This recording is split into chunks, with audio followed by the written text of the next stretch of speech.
what I'm trying to present to you is a critical view on what is this exactly Bitcoin, what does it means for us, for the world at large, where it comes from, where it starts, what are the flows. What is Bitcoin, first of all? What is money, most importantly?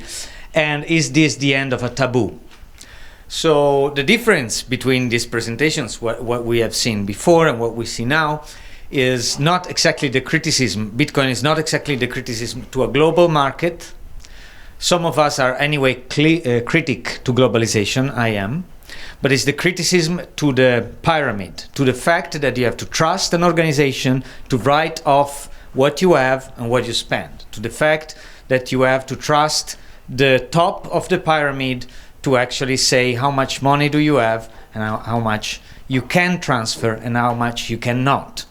Bitcoin is a peer-to-peer, or better, I'd like to say clustered currency. So basically, it is a finite resource.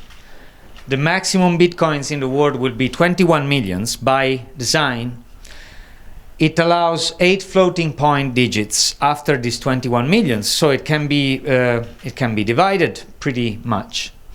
And they are mined, created, and spent without the need to have any trust in who is giving them to you or whom you are giving them. You don't need to know this person. You don't need a third party to have a record of this person. You don't need a bank to actually be the man in the middle. You don't need an organization to say, okay, I gave this money and this money was spent this way. Everyone knows about this. That's the kind of crazy thing. But you don't need to know who is who.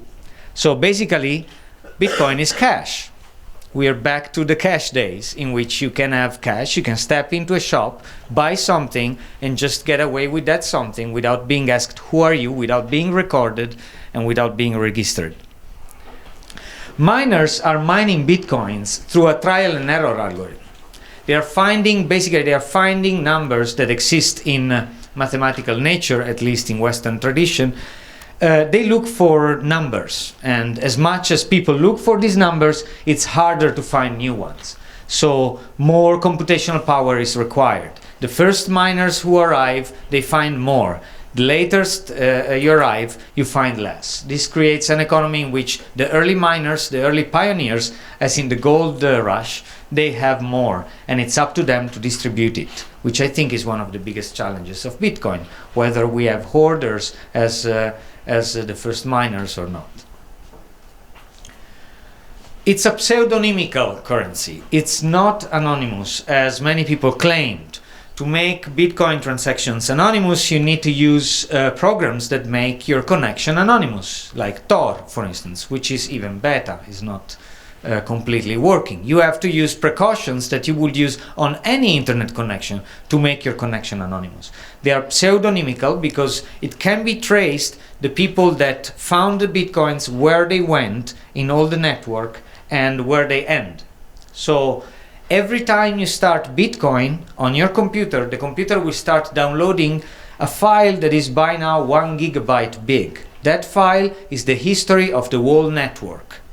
And everyone downloads that file. In the future, it might disappear. We might have just a part of that file, but so far you download all that file, and in that file there is a pseudonymical tree of contracts of all the transactions. Some time ago, back in 2011, I wrote a little mail which was mostly a rant. I posted it on the NetTime, and somebody from the Bitcoin development group ended up reposting it on the Bitcoin forum with the title Bitcoin Manifesto. It ended up being the informal, underground, rented kind of manifesto for Bitcoin.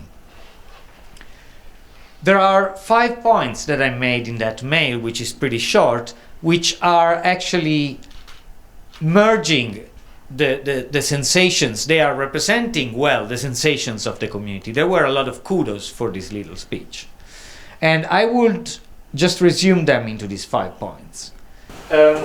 Here there is what Rianne will talk about, and I completely agree with her analysis. The start of the Bitcoin mining It was the WikiLeaks financial blockade. This is not a coincidence, and this is all connected.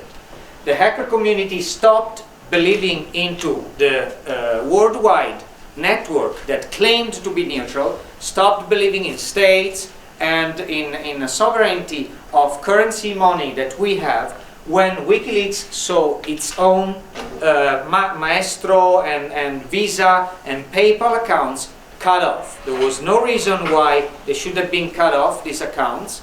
There was no court case, there was no court mandate. WikiLeaks has a website about this whole case. It's on wikileaks.ch/financial blockade. And basically this event, which was an event that completely curbed the enthusiasm of someone like Julian Assange, whom you can criticize or not, planned the escalation of this worldwide changing project of transparency on the fact that we would have got like a lot of donations to WikiLeaks. Then in this moment, this project actually stopped this momentum, and the hackers, the hacker community at large, started thinking, okay, this is not reliable anymore, this is not network neutrality, whatever we will do to change the current establishment won't be allowed to exist, because we do have a contract about the neutrality of transactions. So this was violated. But, sorry, I'm sure Rianne can document this better.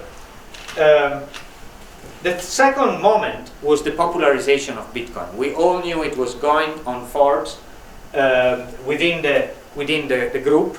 Around here, Satoshi Nakamoto, the mythical creator of Bitcoin, stopped appearing online.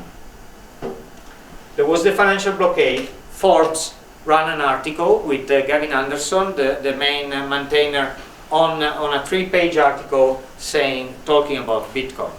Now this, to many, looked like a completely new thing. To those that are into the digital currency development, is not. Here in Amsterdam, nearby, we had David Schaun researching at the Centrum for Wiskunde Informatica for about 5 to 10 years.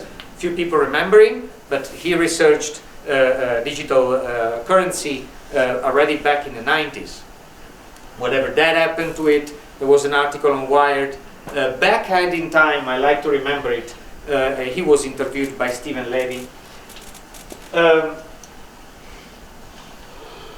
Up here, other things happened. The Bitcoin conference, the first one in Prague, it was a complete success. People like Max Kaiser, he's running the Financial War Report on Russia TV. He's a completely funny guy, together with a lot of people. And well, he was there. The founder of the Pirate Party, Sweden, was there to talk. Second Bitcoin conference, we had Brigitta Jonsdottir from the Icelandic Parliament, and all this kind of political discussion that can come out from it. So it kind of went on the popularization and building a consciousness on the political stance that we have.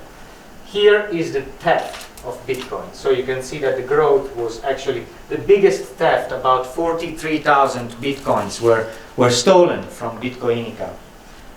So, in such a situation, I like to go back to the present. What I try to do is point out some of the main issues that I think money and finance, as we knew it, is facing. These systems are facing.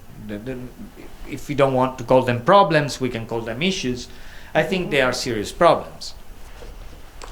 The cornerstones of this, I think, are resilience, disintermediation, getting rid of the intermediators into the whole money system, transaction system, and banking system. Bitcoin doesn't need banks, but if you want to store Bitcoins, then you can ask someone that you trust better than your own to not be stolen. But essentially, you don't need a bank to own money. Digital immanence, I already quoted. I think the main challenge of Bitcoin is becoming an economy. And I'm not all for it. I think Bitcoin might fail. maybe it might fail. On the other side, it is an asset that exists. It's the first digital currency. So another scenario could be that it's used as gold was in the old world, because it's a finite material. It has a fair amount of glory and passion around. There are a lot of jokes, insider jokes, and people that knowing each other since the beginning. And there's this kind of mechanisms that make the network like kind of tight, and there is something that makes it solid in there.